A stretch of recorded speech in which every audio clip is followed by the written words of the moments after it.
טוב, חג שמח, להתראות בעזרת השם. בוקר טוב לכולכם. Après, on verra la question que tu as posée, Blin Eder, en privé. Tov.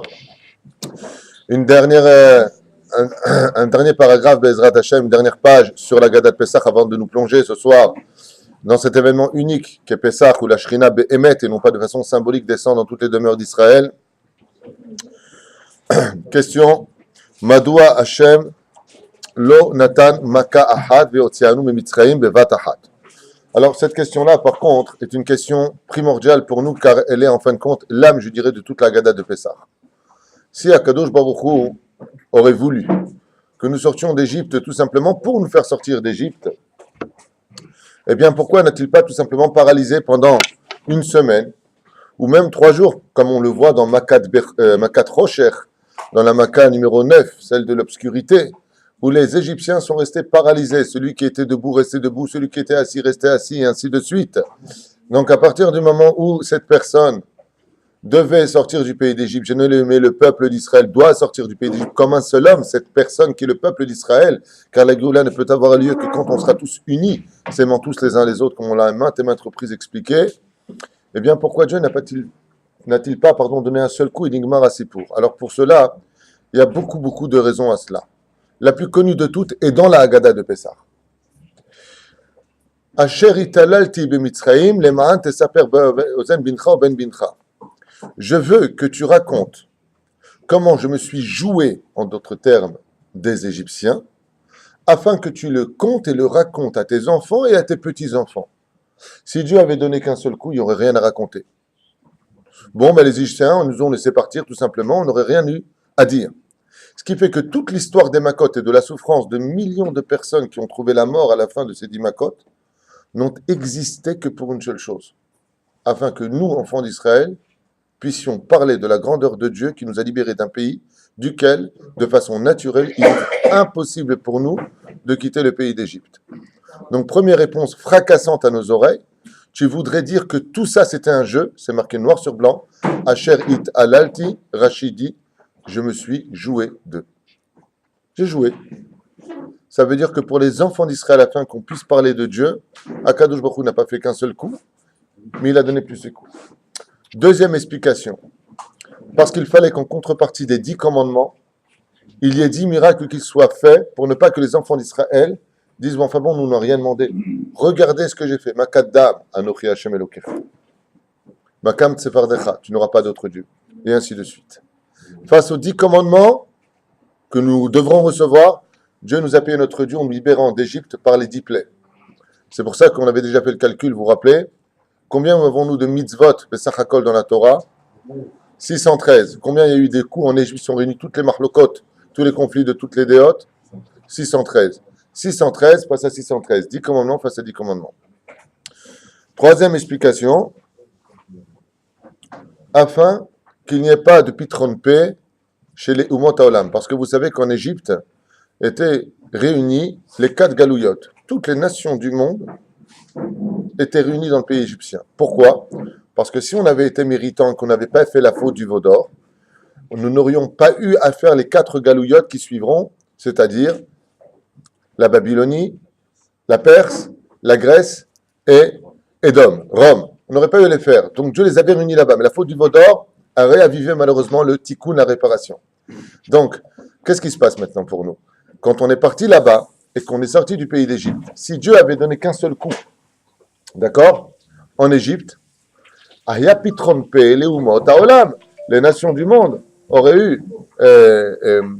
C'est comment? Les gens savent que de telle heure à telle heure, on peut pas. Ils n'auraient pas pu donc sortir du pays d'Égypte. Pourquoi? En disant, mais c'est pas juste, Dieu. Si tu nous avais demandé simplement de les sortir, oui, on les aurait laissés sortir. Et peut-être qu'on serait même venu avec eux. Donc, pour ne pas qu'ils aient dit le Ben Ishraï, Pitron P, Pharaon dit, pourquoi tu fais ça, Hachem? Pourquoi tu nous frappes? Qu'est-ce qu'il fait à Kadosh Baruch Hu? Quoi? Une plaie, vous avez passé sortir. On vous a prévenu 2 fois, on vous a prévenu 3 fois. Non seulement vous n'êtes pas sortis, vous les avez pas laissés sortir, mais en plus, vous les avez même poursuivis dans l'océan, dans l'eau, la mer Rouge, pour les exterminer.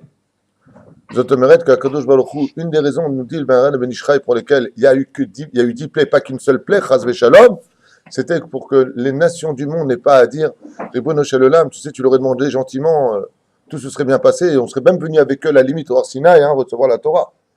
Donc, En Laim Pitron P. Donc, les 10 coups, maintenant, ils sont pour Israël ou ils sont pour les Égyptiens? Et les 4 nations qui étaient là-bas?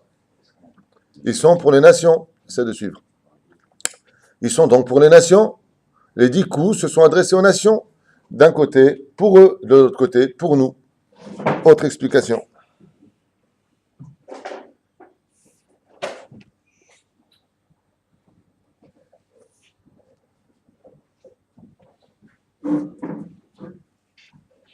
Pourquoi est-ce qu'il y a eu 10 plaies en Égypte? Parce qu'il y a marqué Vedan Anochi, Dan Anochi et Agoy. Vous savez que dans le Brit Ben Ametarim, Akadosh Baruch Hu avait promis à Abraham que ses enfants descendraient en Égypte. Mais il y a marqué Dan Anochi, je jugerai aussi ceux qui leur ont fait du mal. Par rapport aux 10 plaies que nous avons eues en Égypte, il y a eu, bien entendu, Mida Keneged Mida. Étant donné que les Hébreux nous ont fait beaucoup de mal, parce qu'elle est ma feuille, elle est là. Très brièvement, on va donner quelques exemples. Étant donné que les Égyptiens nous ont fait beaucoup de mal, il va falloir qu'ils payent exactement Miprinat Dan Anochi, c'est-à-dire je viendrai les juger moi-même. Pourquoi il y a eu dame qui peut participer? Pourquoi? Les enfants ont été égorgés. Les enfants moins grands enfants, 50 enfants, 150 enfants qui ont été égorgés, j'accepte, c'est marqué effectivement dans un des midrash, mais ce n'est pas vraiment la raison qui est donnée ici. Pourquoi dame? Contre quoi? Vous ne pourrez pas boire de l'eau dans laquelle vous-même vous avez jeté les Bnei Israël. Makat Dam vient nous expliquer et nous renforcer sur le domaine de la naissance. Il y en a qui disent parce qu'ils empêchaient les femmes d'aller au mikvé. Et étant donné qu'ils avaient le sang de la Nida, et que ce sang de la Nida, écoutez bien ce que dit le Midrash. Le Midrash nous dit que les enfants d'Israël, les bnot d'Israël, étaient tellement kedoshot que quand elles voulaient aller au mikvé, étant donné qu'il leur interdisait d'aller au mikvé pour se purifier, peine yirbé, de peur qu'ils se multiplient, le Midrash nous dit qu'elles creusaient des tombes, s'enterraient vivantes, le temps de perdre presque la respiration, et sortaient Kéhilou en disant à Dieu, c'est notre mikvé en Égypte, on ne peut pas aller dans l'eau, donc elles s'enterraient vivantes. En contrepartie, Mida Keneged Nida, pour ceux qui comprennent. Mesure pour mesure est devenue mesure pour la Nida. Vous avez empêché les femmes de se purifier de leur sang, c'est ce sang-là qui rentrera dans le Nil. Donc, pourquoi 10 et pas une plaie? Parce qu'il y a des comptes précis à régler qui est marqué dans le verset de Brit Ben Ametarim, Vedan Anochi, je jugerai moi-même chaque chose. On va voir ensemble. Deuxième chose, Makat Sfardeim. Pourquoi les Sfardeim? Parce que les Égyptiens forçaient les Hébreux à aller leur pêcher des poissons dans les endroits les plus dangereux. Donc en contrepartie d'avoir provoqué que les Hébreux aillent dans les océans, dans les mers pour leur pêcher du poisson et pas n'importe lequel, des poissons non cachers pour nous bien entendu mais extrêmement dangereux, oui, les enfants d'Israël se devaient de descendre dans les profondeurs des eaux, pêcher le poisson comme ils pouvaient le prendre. Akadosh Baruch Hu a fait sortir justement de l'eau les tzfardim, Mida Keneged Mida. Makat Kinim. Pourquoi les Kinim? Chez Mitzrayim et Béné Israël. Ah, d'accord.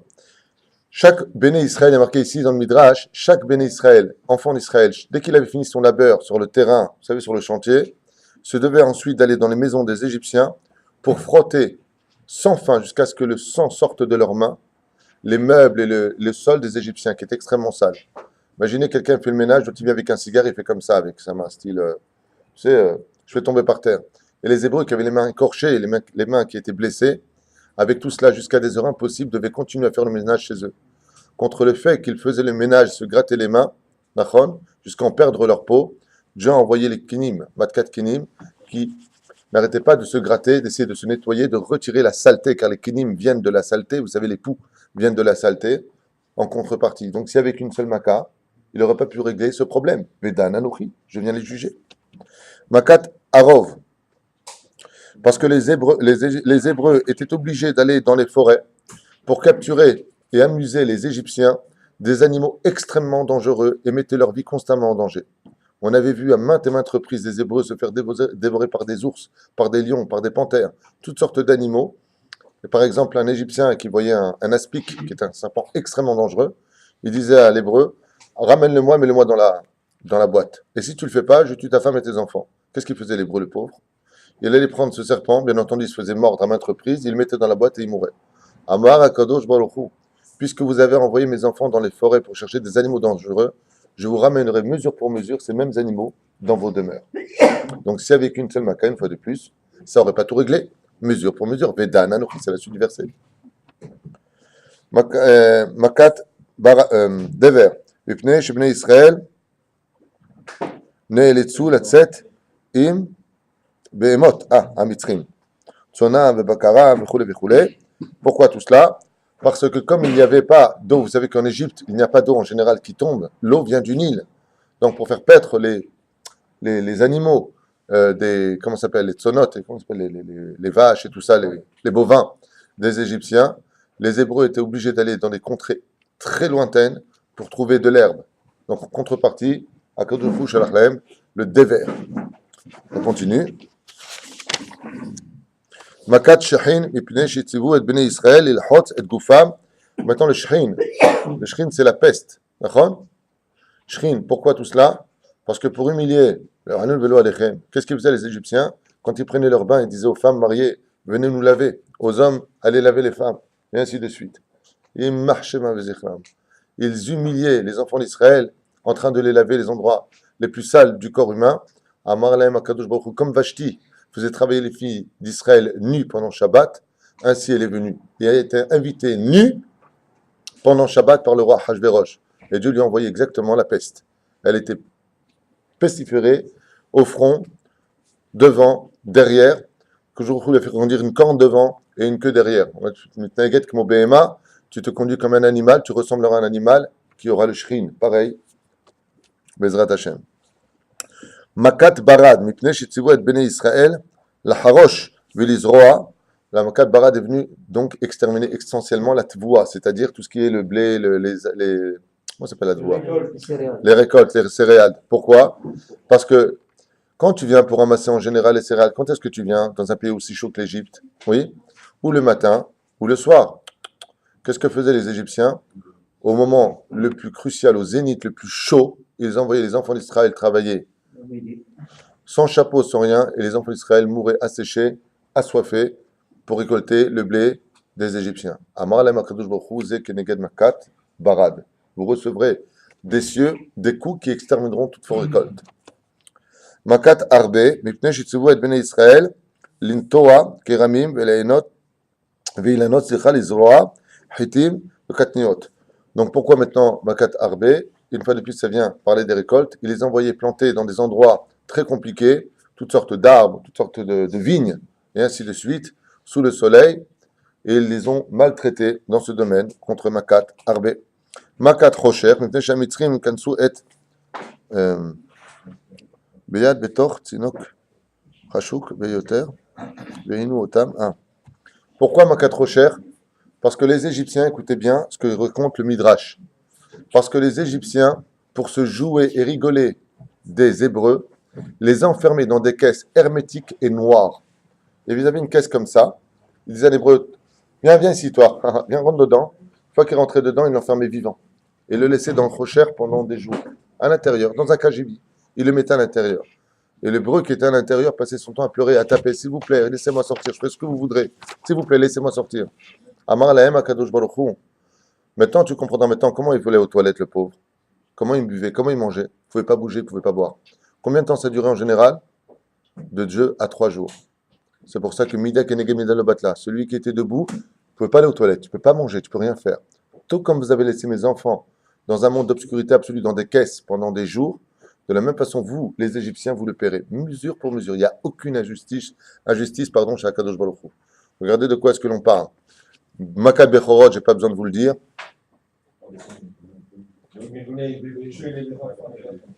La mort des premiers-nés. Et vous avez tué les enfants d'Israël, alors vous aussi, vous perdrez vos premiers-nés, puisque tout premier-né sera jeté dans l'eau, oui. Tout premier-né sera jeté dans l'eau, donc vous aussi, vous serez jeté dans l'eau. Quoi? Sur les 10 macotes, bon, je ne sais pas si on peut le dire, il y en a une qui revient uniquement.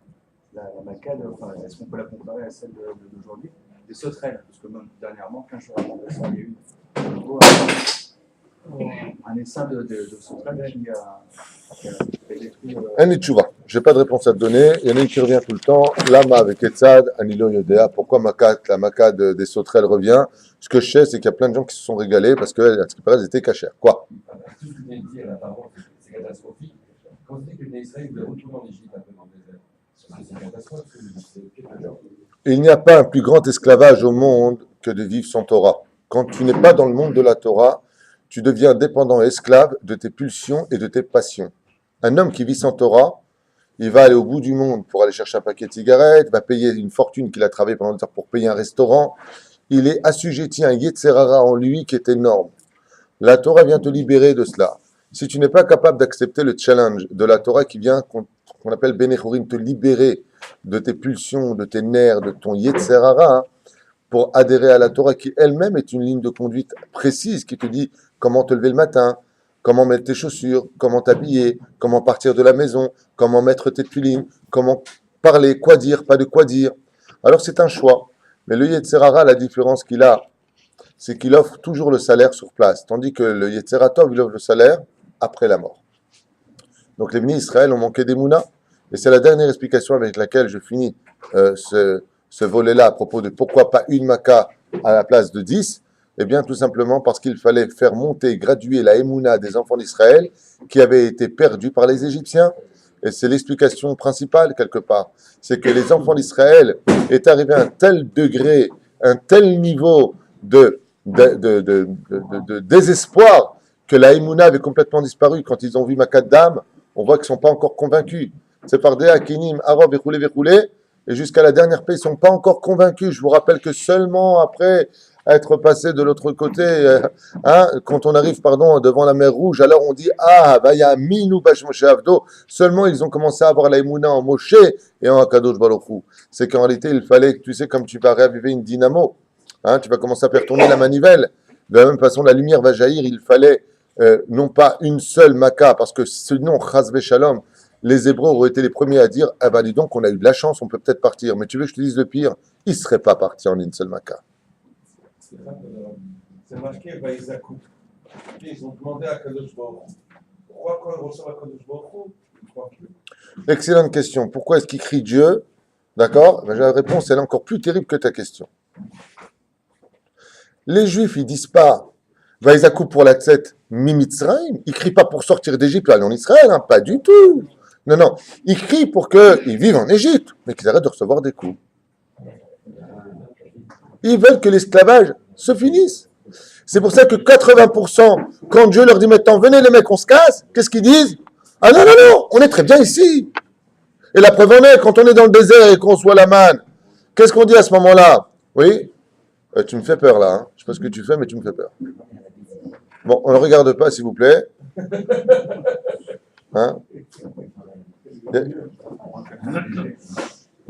Très attention. Top. Jusqu'à la dernière play, on comprend la dernière play, Macat de Forot, eux ils ont tué tous les enfants mâles. Pourquoi leur tue pas tous les enfants mâles, mais que les béros? J'ai pas compris. Ils ont tué, ils ont dit, donc ils voulaient tuer et foutre dans le Nil tous les enfants mâles qui naissaient. Nous on leur tue en contrepartie, eux ne sont frappés que des béros. Pourquoi pas de tous les enfants mâles? Pour la simple et bonne raison, c'est que nous, ils nous ont tué les Bechorim. Nous, on va leur tuer les Bechorim. Mais comme là-bas, il y avait plein de Bechorim, parce que chaque femme avait plusieurs maris, tu vois ce que je veux dire, elle est même trompée. C'est ce qu'on appelle Shtoufezima. Ça veut dire qu'en réalité, le Midrash nous raconte quelque chose de terrible en Égypte. C'est que les femmes ont été éventrées par leur propre mari. Chose assez courante ici à Gaza. C'est que quand ils savaient qu'il y avait un Bechor, c'est-à-dire un aîné qui devait mourir, Midbarer que Ali, Mustapha et Ahmed, les trois mouraient. Le mec, il n'est pas idiot, il dit attends. Il y a un Bechor. Donc, si lui, il est mort, que lui, il est mort et que lui, il est mort, c'est que celui-là, c'est peut-être le mien, mais l'autre, c'est pas le mien. Parce que l'aîné, il compte par rapport au père. Donc, automatiquement, c'était pas le mien. Qu'est-ce qu'il faisait? Il sortait son couteau tordu et il lui coupait le ventre. Ce qui fait qu'il y a eu un bain de sang qui a eu lieu de la justice des Égyptiens. Parce que je vous rappelle qu'à la fin, les Égyptiens, comme le dit le pharaon, Michamocha Ba'ilim Hashem, lui-même fera Teshuvah. On ferme cette Nekuda, j'offre une autre Nekudot, d'accord? En un quart d'heure, on finit le tout. Posez la question, Mahu Atam. Qu'est-ce qu'on appelle un tam? Alors, vous êtes très nombreux ce matin. Qui peut me donner une réponse? Qu'est-ce que tu appelles un tam? Si ton fils te dit, papa, c'est quoi tam? Qu'est-ce que tu lui réponds? Rapidement. Un terme naïf, quelqu'un qui est. Naïf. Explication. Autre chose. Innocent. Autre chose. Tam. Comment vous traduisez le mot tam? Simple. Amaret. Ça veut dire que, juste pour vous mettre un petit peu sur le diapason, celui qui est appelé Tam dans la Torah, c'est juste Yaakov Avinu, c'est-à-dire le plus érudit de tous. Hein, non, c'est juste une parenthèse importante. Ish Tam, Yoshev ou Ali, vous me l'avez rendu. Vous me l'avez rendu, tu sais, les 7 nains dans Blanche-Neige. Il y a Simplet, il y a Grincheux, il y a...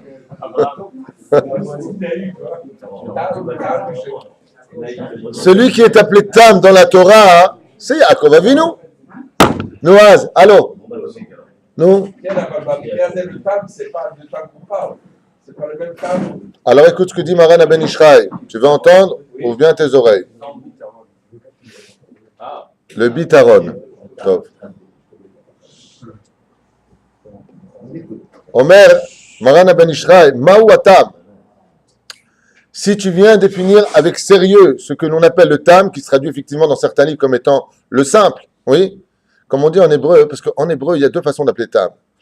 Azar ou tmimim. Mazet tmimim, ils comprennent pas grand-chose, ils sont innocents. Comme tous ceux qui étaient bons. Le Ben Ishraï, il dit Mazet tam. Tam, c'est Yaakov Avinu.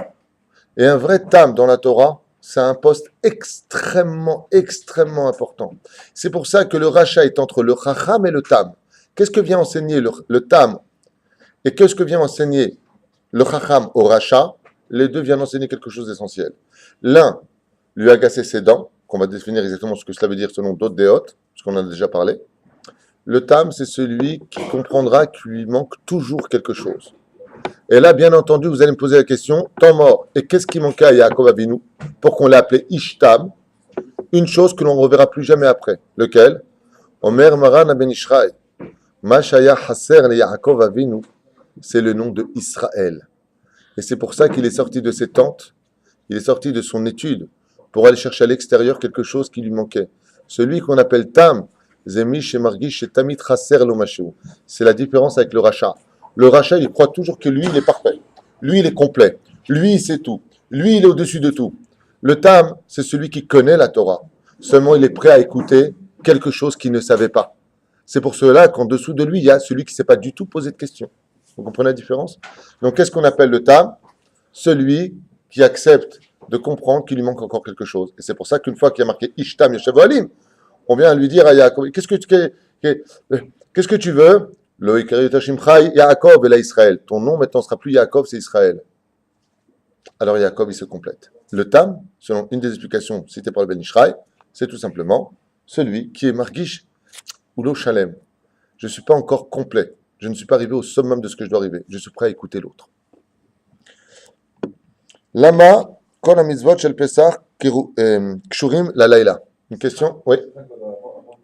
Il y a la question qui se pose, c'est Echad Shelo Yoda Lish'ol. Mais pourquoi la Gada, elle parle de celui-là qui ne s'est pas posé des questions?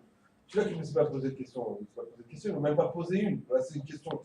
Alors, comment on met... Quelle est la réponse? Est-ce que tu serais capable de tête comme ça, Nissim, de me dire la réponse que l'on donne à celui qui ne s'est pas posé?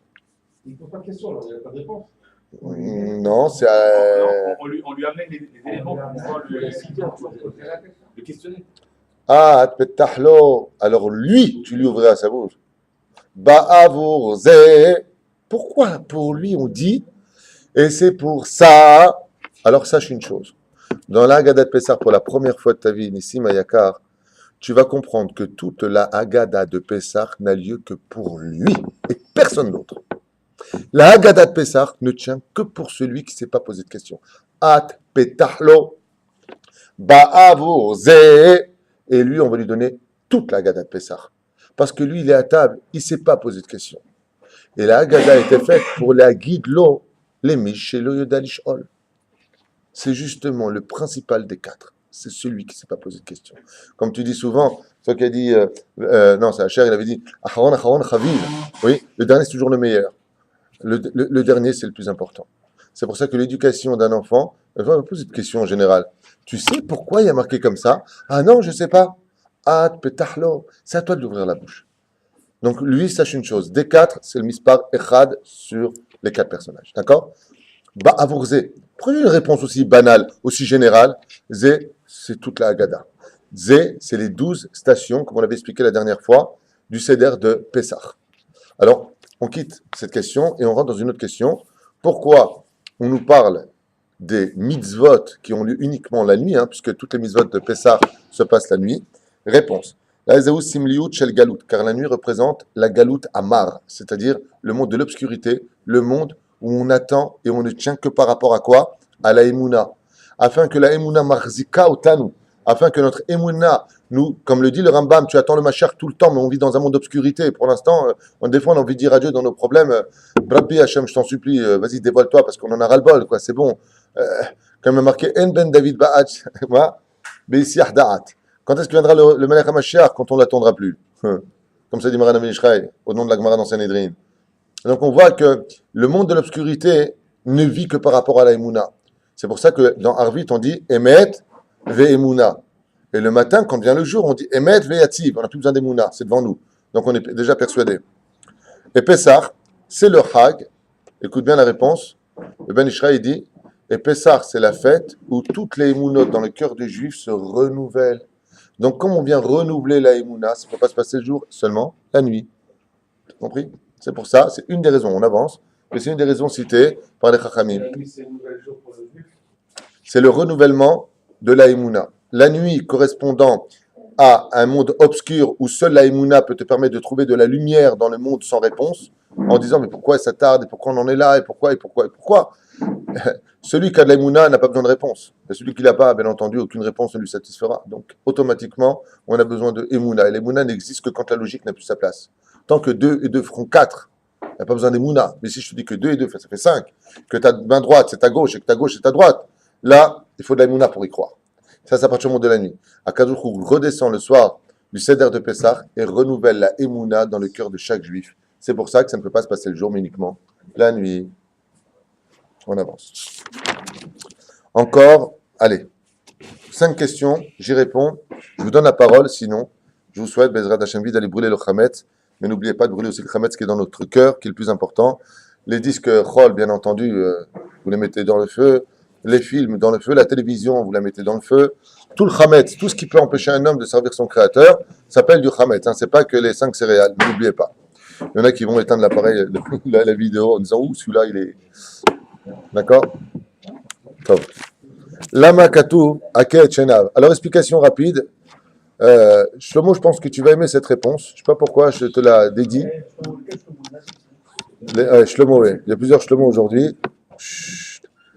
Vas-y, Aket Shenav. Je vais. Aket Shenav, tu agaceras ses dents. Alors, comme j'avais déjà donné une explication, je crois, dans le 3e cours sur la Gada de Pessah, je vous donner une explication que j'aime bien. Elle est courte, mais elle est efficace. Quand vous allez chez le dentiste et qu'il veut savoir si la racine est toujours vivante, qu'est-ce qu'il doit faire? Il tape un peu sur la dent. S'il tape sur la dent et te demande si tu sens ou pas, il saura si la racine est bonne. Le rachat, pour savoir si sa racine de juif, elle est toujours vivante, on tape un petit peu dessus à l'image de la dent. Aké et Tchenav. On voit un petit peu où il en est dans son judaïsme. Si on voit qu'il réagit, comment tu peux savoir s'il réagit? Si tu fais un Dvar Torah et que la personne reste complètement indifférente, c'est qu'il n'a plus de racines juives.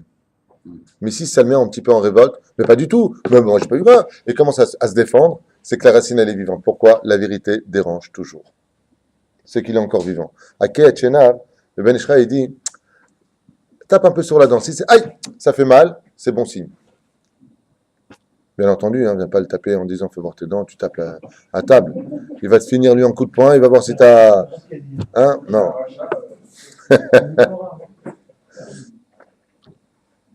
Alors, vous pouvez avoir des réponses, des questions qui peuvent être agaçantes pendant le CEDER. Moi, je me souviens qu'une fois, mon frère, que Dieu le bénisse, mon grand frère, était intervenu avec sa grande question si évidente à ses yeux, en me disant, je ne comprends pas si si Moshe faisait 5 mètres de haut, comme le dirait à ce qui paraît la Gemara au nom de Rashi, et ainsi de suite, comment il a pu aller avec Tzipora? Des questions qui pourraient paraître un peu bizarres. Alors, ce sont des questions qui sont posées dans la Gemara. La réponse est simple, c'est que Tzipora faisait aussi 5 mètres. Alors, La question, c'est là. Pourquoi? D'où est-ce qu'on le sait? Il y a marqué que Tzipora était l'égal de Moshe. L'égal, Bechol Adevarim. Ah, c'est là. À des questions, le mec il te dit, ouais, mais moi, pourquoi aujourd'hui je mangerais de la matzah? Pourquoi je mangeais kabetza? Je mangeais kabé. Il y a des réponses à tout. Et avec le rachat, hein, c'est-à-dire celui qui est loin de la Torah, encore une fois, je le dis, je l'ai déjà dit, Bezrat Hashem, si vous voulez écouter de bons conseils, quand vous avez une personne qui est loin de la Torah, la meilleure façon de l'attirer, c'est pas de venir d'abord de face, c'est de lui raconter des histoires, pour pas qu'il se sente lui-même jugé. Et en plus, on n'est pas là pour le juger. Mais les récits des Talmidei Chachamim, les histoires qui sont dites, sont merveilleuses. Sinon, il y a une autre stratégie. Moi, je la fais souvent. Ça marche très bien. Tu donnes au rachat la place du Rav. Alors là, it's gonna fine. Tu donnes le livre en français s'il est français, en hébreu s'il est hébreu, et tu lui dis, vas-y, raconte-moi ce que ça veut dire exactement. J'ai pas compris. Tu peux me dire, hop. Et là, les Chachamim m'ont dit, n'est-ce pas, projecteur sur lui, on écoute. Hein? Chenav. Agace un peu ses dents, fais-le parler. Vous connaissez la chanson qu'on va chanter pendant Pessah, qui est basée dans Birkat Amazon. Je vous écoute d'ailleurs. Hein? On chante. Vous avez du mal à chanter ce matin, vous êtes fatigué, hein? Après les grillades. Akadosh Baruch Hu nous a promis des choses et il nous a gardés de nos ennemis. Qu'est-ce qu'il nous a promis? Voyons ensemble, je vous ai noté ici 4 sur toutes les réponses qui existent, 4 choses que Dieu nous a promis qu'il a respectées. Dieu a promis des choses et il les a respectées. La première chose qu'il a promis, chez Tzanoim, Rechush Gadol. Il avait promis à Abraham qu'on sortira avec de grandes choses. Vehi Shamda Lavotenu. Un srout qui nous a été gardé. La parole que Dieu a donnée à nos pères de sortir avec de grands biens. Deuxième, que la Shekhinah ne nous abandonnerait jamais. Elle a toujours été avec nous. Troisième, Asrut Agadol, chez Alachnu Aharai Bamidbar Beretz Lozeroa, qu'on est suivi à Kajoukou dans un désert aride, avec, sans dire un mot. Ça se discute. Bezrat Hashem. Et qu'on l'ait suivi.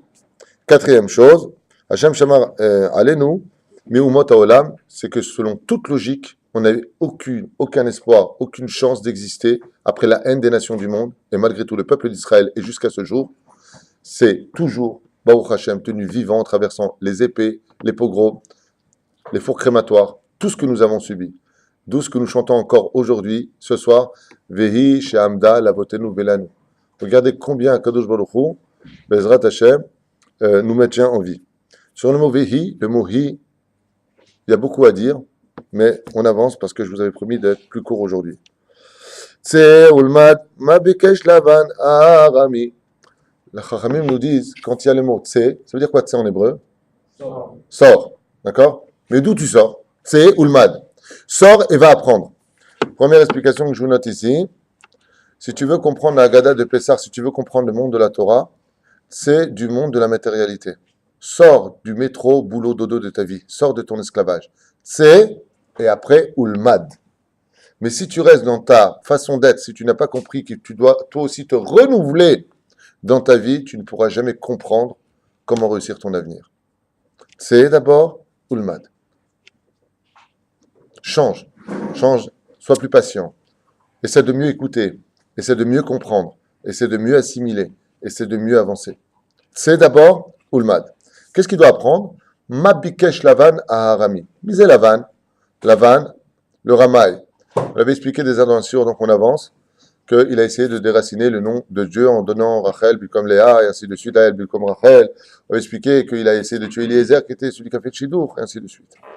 Aval Lavan, en réalité, ce sont 3 personnages, c'est pas un. Lavan, c'est Lamed. Bilam, Beth, et Naval, Gimel. Ce sont les 3 personnages qui ont essayé de déraciner le peuple d'Israël. Lavan, en voulant finir dans le mariage de Yaakov avec ses filles. Bilham, en essayant de maudire, oui, les enfants d'Israël dans la parasha de Balak. Et Naval, qui s'est réincarné dans le veau d'or et qui a provoqué le plus grand dégât des 3. Ils ont essayé de déraciner. Je suis l'Éternel, ton Dieu qui t'a fait sortir du pays d'Égypte. C'est Naval qui forme les lettres de Lamed, Beth et Nun. Ce n'est pas qu'un personnage, ce sont aussi 3 personnages. Encore 2, je vous libère. Rabbi Yehuda Aya Noten Simanim. Ditzach Adash Be'ahav. Pourquoi disent les sages, tu as besoin de signes pour rappeler les plaies alors que tu as les 10 plaies? Pourquoi il faut dire les 3 alors tu as. Alors, dans le cours sur le secret, là-bas, on dit pourquoi il y a ces simanim-là. Mais la réponse qu'on lira du Manishraï, parce qu'il n'existe pas de makot s'il n'y a pas de signe avant. Car les signes, comme il y a marqué, des signes et des prodiges, les signes que nous avons eus, Bezrat Hashem, viennent nous montrer par excellence que tu as besoin d'une adresse pour comprendre le miracle. Car Omer Maran Ben Ishraï, en simanim, en makot beli simanim. On a eu besoin de les annoncer, à l'image d'un roi qu'on annonce, de la même façon, on vient les annoncer. Maintenant, regardez comment c'est marqué. C'est marqué Adash, Detzach, Dam Sefardea, Kinim. D'accord? On a expliqué que ce sont ceux qui viennent de la terre. Ensuite, il y a ceux qui sont venus du ciel. Ensuite, ceux qui l'ont. Ça, à chaque fois, on départage. On en a déjà parlé, donc j'avance. Et Acharon Chaviv, Maou. Ah oui. Mazé Dayenu. Mazé Dayenu. Shanu Onim Hare. Kol Hatovot Asher Asa Lanu Hashem. Dieu nous a fait plein de miracles. Et si je Dayenu. Hein? Et si je vous avais fait sortir du pays d'Égypte et je ne vous avais pas donné la Torah, Dayenu. Et là, la Torah a donné le Shabbat, Dayenu. Ça ne va pas, non? Qu'est-ce que ça veut dire? Pourquoi on dit Dayenu? 2 explications à vous donner rapidement. La première, c'est que le mot Dayenu, que nous disons, vient rehausser le niveau du peuple d'Israël. Si vous n'aviez pas fauté et être descendu encore plus bas que Adam Arishon après la faute, vous avez eu besoin constamment que je vous donne, jusqu'à ce que vous ayez accepté le Beth Amikdash. Alors quand vient le soir de Pessah, où la Emouna maintenant, elle est mitradeshet, nous nous renouvelons dans notre foi vis-à-vis d'Hachem, de notre adhération à la Torah. Alors on dit à Dieu, tu sais, tu nous aurais simplement fait sortir du pays d'Égypte, daillez-nous. Ça veut dire que de nous-mêmes, nous serions allés au Har Sinaï, que de nous-mêmes, nous aurions respecté les fêtes, que de nous-mêmes, nous aurions... Tu n'aurais pas eu besoin de nous dire 26 fois dans la Torah, vous faites Shabbat, hein, les mecs, hein, vous faites Shabbat. Hein. N'oubliez pas, Yom Tov, attention, je vais frapper, attention, je te donne un beau cadeau, hein. Attention. Combien Dieu nous supplie, le roi des rois, il s'en supplie, Rasul dit, I love you so much, te quiero, ti amo, ish li bedish, je t'aime, ish li yablid, fais les fêtes, et nous, comment on est toute l'année? Je suis pas prêt, pas encore. Combien de Soudan ici est plit? Je suis pas prêt, je ressens pas, il faut que je ressente. Quand tu vas ressentir, va te moucher, comme ça tu sens tout. Seulement quoi, hein? Quand vient le Seder du Pessah, on dit pas Dayenu style, on veut pas du reste. Dayenu que tu nous donnes pour que nous on aille la chercher, comme c'est marqué. Lo bashamaim hi, la Torah n'est pas dans les cieux, Rachid dit, et si elle y était, tu aurais été la prendre. C'est ça Dayenu. J'aurais pas eu besoin que tu me donnes tellement Hachem. De moi-même, je serais venu. Mais après, Venatan lanou, Venatan, c'est Dieu qui t'a donné. Pourquoi tu n'es pas parti chercher comme Moshe Rabbeinu, qui s'est jeté sur les tables de Dieu, la Torah, pour aller les prendre? Alors, comme on est à la fin du Seder de Pessah, on arrive là-bas, on dit à Dieu, tu sais, si en réalité on avait le niveau d'Adam avant la faute, c'est le 50e palier, Baruch Hashem, on arrive au Har Sinaï, on n'aurait pas eu besoin que tu nous donnes tout ça. C'est la deuxième explication. Qu'est-ce que c'est le Shabbat? Qu'est-ce que c'est Yom Tov? Qu'est-ce que c'est Chol HaMoed? Qu'est-ce que c'est tout ce qu'on est en train de vivre? Des réparations. Mais quand Bezrat Hashem tout sera réparé, il y aura tout ça, il y aura un Shabbat qui n'en finira pas. Donc on n'aura plus besoin de tout ça. D'où du mot Dayenu. Vous avez compris? Et qui c'est qui nous a donné la Torah? Moshe. Quand viendra le Melech HaMashiach, il n'y aura plus besoin de Rabbanim, il n'y aura plus besoin de Havrutot. C'est toi et ton Créateur. Dayenu. J'ai pas besoin de plus. Parce qu'on aura atteint le niveau de l'homme avant la faute. D'où l'expression Dayenu. Quand on dit à Dieu Dayenu, à Kavana, on est en train de dire à Dieu, c'est bon, maintenant on a compris. Premièrement, on n'a plus besoin que tu nous donnes pour arriver à ce que tu attends de nous. Deuxièmement, on n'en a plus besoin parce qu'on a fini toutes les réparations. Donc, quand il y a marqué Dayenu, il répète la même chose, Si tu veux. c'est à la suite. D'accord. Mais malgré tout, donc Dieu nous a donné. Ça, pour le deuxième paragraphe, on dit il nous a donné, ça vient nous dire que Après la réparation. c'est pas simplement après la réparation, c'est un texte d'amour absolu. On ne se rend pas compte de qui est Dieu, donc on ne peut pas comprendre la valeur du cadeau. On ne vit pas Shabbat jusqu'à aujourd'hui tel qu'on devrait le vivre. Une fois, il y a une histoire comme ça qui raconte que, j'ai oublié son nom, un grand rave, un très grand rave dont le nom m'échappe maintenant, puisque ce n'était pas une question à laquelle je m'attendais, qui a eu un élève. Et son élève venu le voir et lui a dit, Vodarav, ça fait des années que je vous sers, ça fait des années que je suis avec vous, j'aimerais bien avoir un cadeau. Il lui a dit lequel? Il dit voilà, j'aimerais ressentir une seule fois, comment vous vivez Shabbat. Le Rav lui a dit, demande-moi ce que tu veux sauf ça. Il lui a dit, c'est la seule chose que je veux. Après maintes insistances, le Rav lui a fait une bracha. Il lui a dit, demain, c'est vendredi, tu vas vivre le Shabbat que je vis. Cette personne, à l'entrée de Shabbat, s'est évanouie. Elle est entrée dans une tardéma absolue. Elle tremblait comme ça. Jusqu'à la sortie de Shabbat. Quand il est arrivé de l'autre côté, Motzei Shabbat, il a commencé à reprendre goût à la vie, on peut dire. Il lui a dit où tu étais. Il lui a dit, j'étais dans un monde d'une telle joie et d'une telle peur, d'un tel amour pour Dieu, que mon corps n'a pas pu résister. Il lui a dit, le Rav, je t'avais dit de ne pas vivre le Shabbat comme moi je le vis. Comme c'est marqué dans l'Ivar Vatraïm. Il lui a dit, vous savez pas, nous, comment on reçoit Shabbat? On vient, on parle à la synagogue, on est chez notre père, tu vois. Ça va, Roger? Ouais, ça va le travail, toi? On parle, tu vois. Ah, il est bon le poisson, hein? On comprend rien. Des bœufs, on comprend rien. On ne vit pas. Rabbi Moshe Ederi à la Vachalom. Rabbi Moshe Ederi à la Vachalom. Chaque Motzei Shabbat, il s'évanouissait. Quand il y avait les encens, pourquoi on sent les encens d'Avdallah? Pour ne pas que tu t'évanouisses parce que Shabbat s'en va. Ah, Jeanne et Diwan, qu'est-ce qu'on s'évanouit, nous? Tiens, tu as senti un peu comme il s'aborie. On comprend rien, on est loin. On est loin. Alors Dieu, le renouvellement de l'année, qu'est-ce qu'il dit quand on arrive à Nissan, le Seder de Pessah? Oui, qu'est-ce qu'il nous dit? Et je t'ai donné ça. Est-ce que tu es capable de le vivre? On le sait tous hein, que c'est bien Shabbat. On sait tous que c'est important les fêtes. Mais qu'est-ce qu'on ne les vit pas? La preuve en est. La preuve en est. Dès que Shabbat, c'est un peu long, tu vois tout le monde, c'est tous des horlogers les mecs. Mankara, encore 2 heures. Baba Saleh, il rapporte un verset des prophètes, il est marqué, Dieu il avait un cadeau dans son Beth Gnezaï. D'accord? C'est sa fille. Et il l'a donné à qui? Aux enfants d'Israël. C'est le Shabbat. C'est un cadeau de Dieu le Shabbat. Qu'est-ce qu'on le vit nous comme un cadeau? Ah, Mévin. Bien entendu, c'est une question de degré. Du jour au lendemain, on ne peut pas devenir un grand et comprendre des choses profondes. Mais il faut arriver à vivre à cela. Comme c'est marqué, le Shamro ben Israël est à Shabbat. Quand est-ce qu'on saura si vraiment une personne elle aime le Shabbat ou pas? C'est que dès que viendra le dimanche, il vivra encore le Shabbat de la veille jusqu'à mercredi. Et dès qu'arrive mercredi matin, il commence à vivre déjà quand est-ce que va venir l'autre Shabbat. D'accord? Et nous, on fait quoi? C'est déjà Shabbat? Donc, le Seder de Pessah, pour répondre à la question, c'est des éloges. Regarde combien. Nathan. Et à la fin, Dieu te dira, et toi, qu'est-ce que tu m'as donné? C'est pour ça que je finis avec ta réponse. Le seul salaire qu'un homme puisse donner à Dieu sur terre, la seule chose qu'on puisse donner à Dieu, c'est de faire les mitzvot dans la joie. C'est tout. C'est tout. Tout le reste, c'est du cadeau. Mais la joie que l'homme va s'octroyer par ses efforts à travers l'étude, vous voyez, au prochain tous les cours qu'on a fait sur la Gada de Pessah, maintenant quand vous arrivez au Seder de Pessah, vous avez appris tellement de choses que vous allez vivre vous-même. Ah non, attends, c'est pas ce qu'il a dit. Qu'est-ce que tu t'excites? Qu'est-ce que t'as t'excité? Non, attends, j'ai un truc à dire, un chidouche extraordinaire. Tu vas commencer à vivre. Cet enthousiasme, c'est la seule chose qui brille aux yeux de Dieu dans l'histoire. Est-ce que tu fais les mitzvot avec amour, avec empressement, avec joie, ou est-ce que tu fais les mitzvot? Dayenu. T'as compris? Question avant de vous laisser? Aucune? Ou Misheno Yoda Lishol alors? Je t'en prie, Nissim. Le plateau. À faire tourner sur les têtes. Oui. C'est qui doit le lever? Qui doit le faire? Celui qui a 2 bras.